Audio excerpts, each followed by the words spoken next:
Assalamualaikum warahmatullahi wabarakatuh. Hello everyone.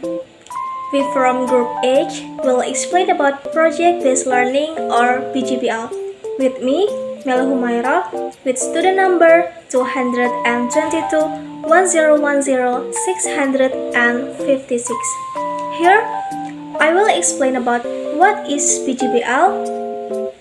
Project-based learning, or PGBL, is a teaching method in which students learn by actively engaging in real-world and personally meaningful projects. So, project-based learning is a way of learning where students learn by working on real projects rather than just listening to lessons. They get to make things or solve problems, which help them understand the concept of the lesson better.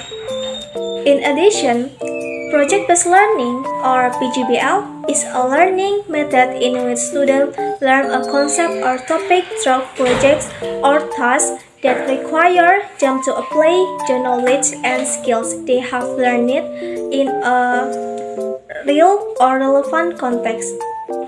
In project-based learning, students usually work collaboratively in teams to complex challenging projects, which can be problem solving, investigation, product creation, or presentations. This approach encourages students to develop critical, creative, and collaborative skills while improving their understanding of the subject matter being taught. Okay, that's all the explanation from me about the meaning of PGBL. Next will be explained by my friends. Thank you. Okay, now I explain about how to implement a BGBL.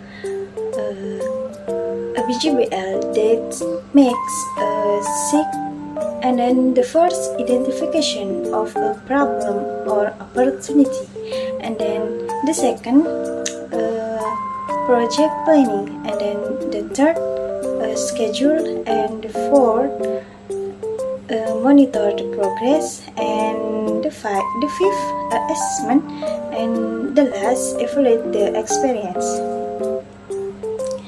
And then the first identification of a problem or opportunity.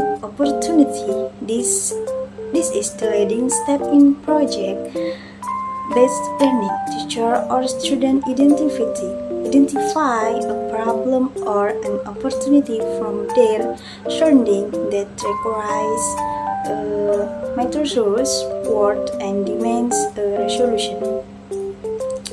This problem can be related to the curriculum and may be affecting the school, community, city, or country. And then the second, implement a BGBL project planning. The next step is to design a learning plan to the project, which means that the teacher assesses how the problem or opportunity connects with the standards he or she is intending to teach. The best approach is to involve the student in this process so that they can feel included. The third, the schedule. This is the third step of PBL, which involves setting a timeline and schedule for the project activities. Students should be given a set date or time frame in which they have to present their final project work. However, to realize the benefits of the whole process, be prepared to be flexible in your schedule. And then set the schedule by working collaboratively with students. Read our article on engaging STEM activities for the classroom. The fifth fifth, monitor the progress. In PBL, all teacher is engaged in the process right from the beginning to end. Teachers should incessantly monitor student work and progress. The role of the teacher is PBL is that of a facilitator who strives to make the learning experience worthwhile for the student. And then the five, the assessment. The assessment. This is the five of the PBL and involves assessing the learning outcomes and participation of students. Teachers can use a rubric to record student progress and their learning outcomes. And the last implement of GPL is evaluate the experience. This is the last which involves reflecting what worked and what didn't during the whole process. Reflection helps a teacher to improve their instructional strategies in the future. Teachers are also able to incorporate change in their teaching strategies. And I think enough. Assalamualaikum warahmatullahi wabarakatuh. I Ibn Sharifa and my student number is 221101060027. In this section, we will discuss about the benefits of project-based learning.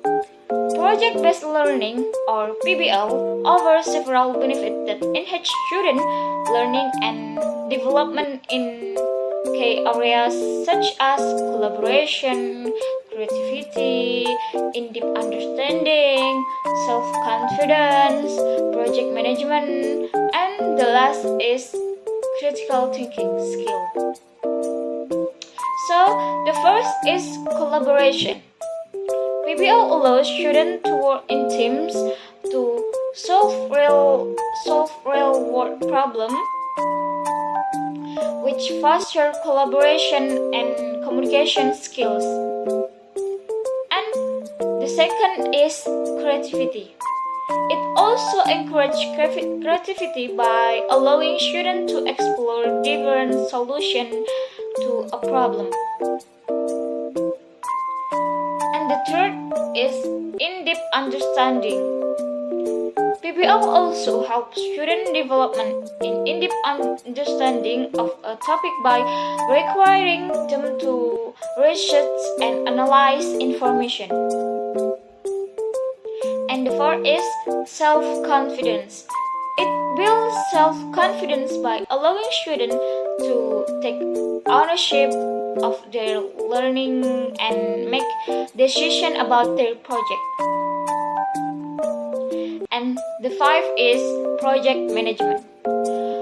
PBL also helps students develop project management skills by requiring them to plan, organize, and execute a project. And the last is critical thinking skill.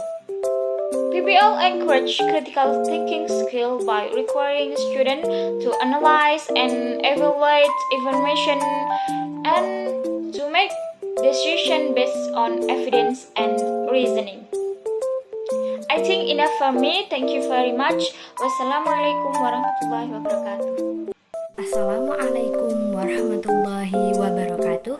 Hello everyone, I am Inaili Lutfi Rahmatillah and my student number is 2211060020C. Okay, now I will explain about the weakness of PBL, which is divided into 4 points. Number 1, requires a lot of time to solve the problem.